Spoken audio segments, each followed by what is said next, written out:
What if I told you that there are thousands of dollars in free money out there for students, but most people never even try to claim it? And what if I also told you that learning the difference between a loan and a grant could literally change your financial future forever? Today, we are breaking down the ultimate guide to student loan grants. By the end of this video, you'll know exactly where to find them, how to apply, and how to avoid the biggest mistakes that keep students buried in debt. And stick with me until the end, because I'll share one grant source that almost no one talks about, yet it could be worth thousands of dollars. Number 1. What exactly is a student loan grant? Let's clear this up right away. A student loan grant is money that is given to you for education that you do not have to pay back, as long as you meet certain conditions. Unlike student loans, which you must repay with interest, grants are more like gifts. They are designed to help students from different financial backgrounds afford college. For example, if you qualify for the federal Pell Grant, you could receive over $7,000 per year, and that's money you don't have to pay back. Imagine the difference between graduating with $30,000 in debt versus $23,000. That's the power of grants. Number 2. Federal Pell Grants, the foundation of free money. The Pell Grant is the most common federal grant in the USA. It's mainly for undergraduates who haven't earned a bachelor's degree yet. The amount you get depends on your financial need, cost of attendance, and whether you attend school full-time or part-time. For example, a student coming from a household making $40,000 a year might qualify for the maximum award, while another student from a household making $80,000 might receive less or none at all. The key here is that Pell Grants are determined through the FAFSA, the free application for federal student aid. And without filing the FAFSA, you won't even be considered. Number 3. Federal Supplemental Educational Opportunity Grants, the hidden gem. Now, Pell Grants are well known, but FSEOG, or the Federal Supplemental Educational Opportunity Grant, is something many people overlook. This grant is reserved for students with exceptional financial need. Here's the catch. Not every college participates, and the funds are limited. Once the money runs out for the year, that's it. It's gone. For example, if your school participates, you could receive between $100 and $4,000 per year. But you need to apply early, or you could miss out completely. This is why timing is everything. Number 4. Teacher Education Assistance for College and Higher Education Grants, the TEACH Grant. If you're considering becoming a teacher, listen closely. The TEACH Grant offers up to $4,000 per year. But there's a big condition. You must agree to teach in a high-need subject area, like math, science, or special education, at a school that serves low-income students. And you must teach for at least 4 years within 8 years of graduating. If you don't meet this requirement, the grant turns into a loan that you must pay back with interest. For example, let's say Sarah wants to become a math teacher. She accepts the TEACH Grant, graduates, and then works for 4 years at a Title I school teaching algebra. She fulfills the agreement, and she never has to pay that money back. But if she quits after 2 years, the grant becomes a loan. Number 5. Iraq and Afghanistan Service Grants. This grant is for students whose parent or guardian died as a result of military service in Iraq or Afghanistan after September 11th.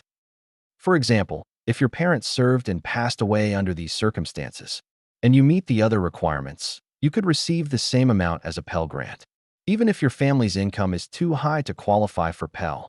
This is one way the government honors military families. Number 6. State-based grants. Your home state might surprise you. Every state has its own grant programs, and some are extremely generous. For example, New York has the Tuition Assistance Program, which can provide thousands of dollars to residents attending school in-state. California offers the Cal Grant, which helps cover tuition at public and private colleges. The key is to check your state's higher education website. Many students miss out on these grants simply because they don't know they exist. Number 7. College-based grants. Your school could be the gold mine. Colleges themselves often provide grants, sometimes called institutional grants. These can be based on financial need, academic achievement, or even unique circumstances. For example, a private college might offer a $10,000 need-based grant to help attract students who otherwise couldn't afford to attend. These grants can make private schools almost as affordable as public universities. But again, you usually need to fill out the FAFSA and sometimes a CSS profile to be considered. Number 8. Special interest and private grants. This is where things get really interesting. Beyond federal and state programs, there are thousands of private organizations, nonprofits, and companies that give out grants. For example, some grants are for students pursuing nursing, others for minority students, and others for children of specific unions or industries. Imagine you're the first in your family to attend college. There are grants designed exactly for that. Or maybe your parent works for a railroad company. There's likely a grant tied to that industry. This is free money that most people never search for. Number 9.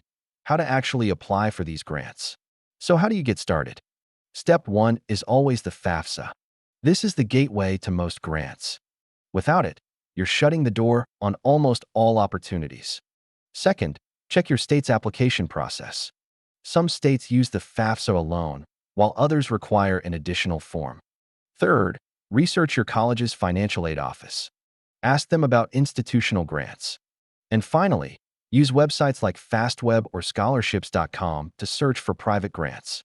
For example, one student I knew spent just one weekend applying for different grants and ended up securing an extra $2,000. That's a weekend very well spent. Number 10. Common mistakes that cost students thousands. Now let's talk about what not to do. Mistake number 1. Missing deadlines. Many grants are first come, first served. Wait too long, and the money is gone. Mistake number 2. Assuming you won't qualify. Too many families think they make too much money. But grants consider more than just income, like how many kids are in college at once. Mistake number 3. Not renewing. Many grants require you to apply every year. Forget to renew, and you lose your funding. Number 11. The secret grant source hardly anyone talks about. Here's the part one promised you earlier. Did you know that employers sometimes offer education grants to employees or even to their children? For example, large companies like Walmart and Starbucks provide education funding programs. Even smaller companies may have tuition assistance or dependent grants. This is one of the most overlooked sources of free money, yet it can save families thousands of dollars. Number 12. Turning grants into bigger opportunities. Grants don't just reduce debt. They can free up your budget so you can focus on building financial security. For example, a student who receives a $5,000 grant might now graduate with less debt, which means lower monthly payments after graduation. That extra $100 or $200 per month could be invested, saved, or used to start a side business. Over time, that adds up to tens of thousands of dollars. So grants are not just about paying for college. They are about shaping your future financial freedom. Number 13. Emergency and hardship grants for students. Many colleges and nonprofit organizations provide emergency grants for students facing unexpected crises. For example, if you suddenly lose your job, experience a medical emergency, or your family has a natural disaster, you could apply for an emergency grant to cover tuition or living expenses. Unlike loans, these funds are often provided quickly and do not need to be repaid. This can be the lifeline that keeps students from dropping out during tough times. Number 14. Grants for graduate students.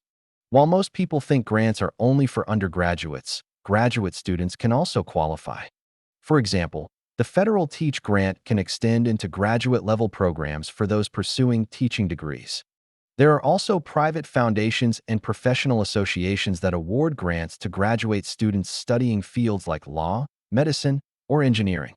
This can ease the heavy financial burden of advanced degrees. Number 15. Research and project-based grants. Some grants are awarded not for financial need, but for specific research projects or academic goals.